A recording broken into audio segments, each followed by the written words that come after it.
They're talking about a brain drain. Now, this was talked about like 20 years ago when, all of our smart young university graduates were going overseas.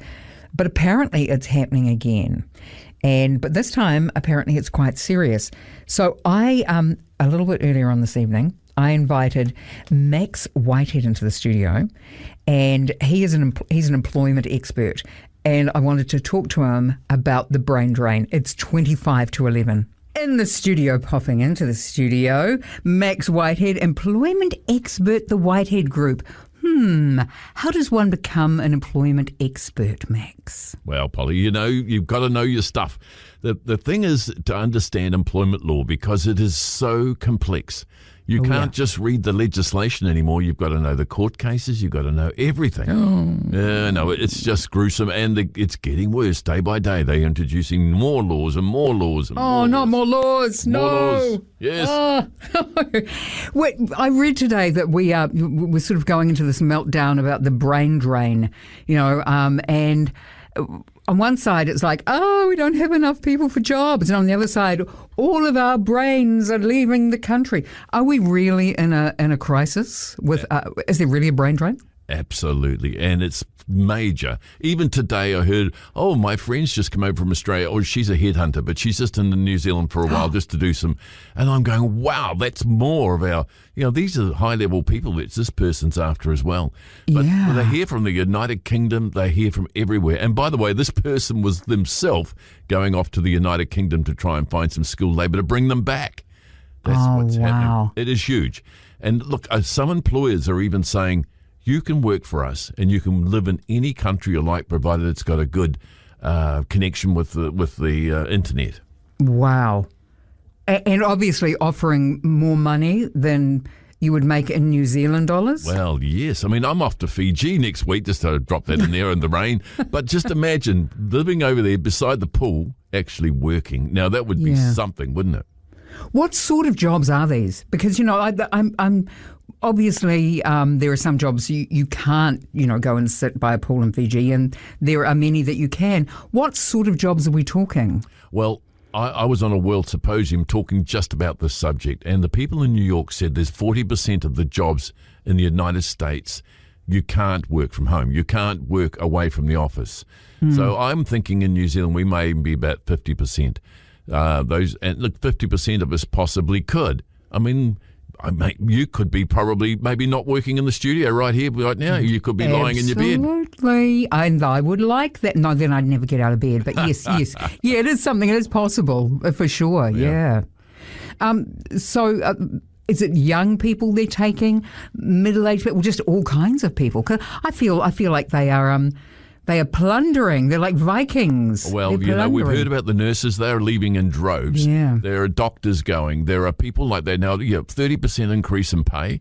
The housing's probably cheaper in Australia as well. I'm not sure. People could come back and argue me on that. But certainly it's true, yeah. In the other countries, like if you're in, say if you went to the UK or anywhere there, you've just got France, and you can go across to Spain, you can get the sun, whatever you wanted. It's just there in Europe. It's highly, highly attractive to a lot of young people. Let's get out of New Zealand. We've been locked down. We've been, suppressed, and it's time to fly. And look, the doom and gloom for our future isn't that great. And also, I know other countries are also about to go through inflation, but New Zealand is up there. We're up to higher inflation than most, What are we going to do? Can we stop it? I mean, can we stop it, or is it just this is the way it's going to be? Well, no, employers, asking that same question every day. What do I do? What do I do? Look, and all I can say to them is, offer the best dollar you can. The other factor is it's not only money, it's lifestyle. A lot of people money's not number one. Can I have some more flexible hours? Can I take some time off to do this and this and this? And so employers are going right out of their way to do that, saying anyone who wants to work from home, you can. And there's a big trust factor goes of that. But they're also saying, look, if you need sport time off, whatever it is, we can come to some arrangement. And they're trying their best to do anything to make life more palatable. Now, the other thing employers are doing, And by crikey, they are going like hell right now, is to try and automate their offices. So trying to automate the work lines. So software and everything is being purchased like mad in New Zealand. So New Zealand's productivity is renowned to be worldwide low. We're very poor at productivity. Oh, yeah. Least possible that we can do, Well, the better. We work hard. We all work hard, but we don't work smart. So we haven't got the right technology. You know, I'm sitting in your studio now, and it's just full of it, jam-packed of real flash. In fact, there's a camera. There's a camera looking at me, which is quite frightening. Yeah. And what I'm saying, though, is we need to upgrade, and that's where employers are now. They're either knowing they've got to invest in it or get out of business altogether. And what's our future hold in New Zealand? I don't know. Yeah, well, that's the thing. If they get out of business altogether, what are we going to become? I mean, in a society, you have to have people that do things. You know, everybody has a place, and if that particular tier of people leave, then we're in the poo, really, aren't we? We are in the poo. And look, there was a brain drain once before. That terminology came from there, but I think this one could be significant. And I think the lockdown have amplified that to a heap of degrees, whereupon I think the young people are about to get out of here.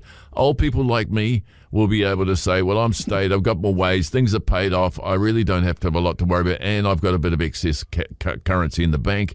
I probably can sit back and relax and enjoy New Zealand.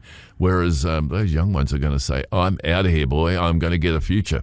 I'm going to make sure it's prosperous, it's fine. I'm going to get the best job options as possible. Let me get out of New Zealand. Let me get off to Europe or USA or somewhere where it's all happening, you know.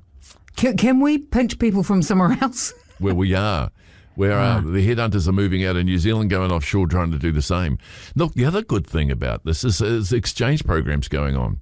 So a lot of people are even swapping homes and saying, you know, some corporates, international corporates are saying, if you want to spend some time in the UK, you can move across. We've got someone in the UK who wants to come to New Zealand for a while, and we can do a sort of house swap on that basis. Oh, right. So I think we're going to do a lot of swapping of people, but certainly it's a frightening future for New Zealand because I can't see people wanting to stay here for long if our economy keeps going upside down like it looks like it might do.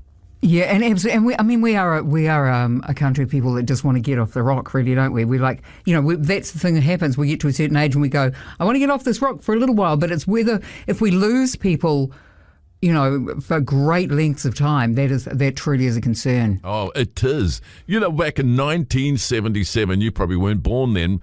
No, I went to wasn't. Europe. I went and worked in the North Sea oil. I risked my life because I was having fun. I wanted adventure. Yeah. And look, every young person's the same. Take me out there. Show me the life, the wide world. You know, keep me out of this little country town of New Zealand and take me into the big city where it all happens. And by God, it's so tempting. So I understand this totally. And if I was young, I've got a young daughter. I haven't told her this, but I would understand her going. I would. Oh, I feel excited because you've got a way of making it sound very exciting. But at the same time, I feel very nervous about losing all our people. Well, why don't you and I paint the picture for New Zealand? If you look at New Zealand, we're in a safety zone here. We're not going to get bombed. The Russian war is not going to happen here. You know, we are, and we're not that desirable to the likes of China and things like that people might be fearful of. We are a nice little quiet nation sitting down the bottom of the world, and we've got everything we need. It is a pretty place. Climate's not too bad. It's got Show me the money! Show me the money! It's the lifeblood of New Zealand, I'm afraid. We're going anemic, yeah. Yeah, well, obviously employers and businesses are going to have to up their game to keep our people. So I hand it to the large corporations and businesses and say, do your thing. Keep our people here if you can. And of course, you know I represent small businesses, and they, through the pandemic, particularly in Auckland here, we had 4 months, we had to keep paying our staff 100% of their wages. And I can tell you there's a lot of big loans out there, and they're struggling even now. Yeah. So finding more money is really, really tough on some of them. In fact, we'll see quite a few fold, I think, in the next few months. I have been talking to them in Wellington. I've been talking to a few people that I know that own small businesses, and they are frightened. They're really frightened. You know, and look, the accountants I'm talking to are saying a lot of the small business people are saying, they're elated that their sales are picking up at the moment. But what they can't see is they can't clear the debt. It'll never be cleared, even with the increased sales. And so they're flying blind. And these are like, we're talking electricians, plumbers and things like that who've had big loans on large vehicles and things that they've had to buy. But going through the pandemic has left them hugely in debt and they're not coming out of it. But they can't see it yet. Jeez. Yep. The Undertaker's knocking on their door. Oh, wow. The Grim Reaper, according to these guys. Yeah. Grim Reaper. Well, as I say, it's up to New Zealand, big business, and just to try and keep our people. But I guess, what will happen will happen. Polly and Max are telling you, big business, if you can do it for us, bring us together. Save the nation. Together. And look, if anything ever happened to you, you've always got a job on radio with that voice, Max. Seriously. Great voice. You ever thought about going to Parliament? We need another Prime Minister. Yeah. Oh, I've got way too many skeletons in my closet, Max. Ooh, tell us more. No, I don't think I will. Not today. We could be here all night, couldn't we? We could be here all night. We would certainly be here all night. Max Whitehead, employment expert, the Whitehead Group. Thank you so much for your time tonight. Thanks for having me on. Cheers. Cheers. What a voice that man had. He had a voice for radio, didn't he? He had quite a voice for radio. This is Today FM. I am Polly.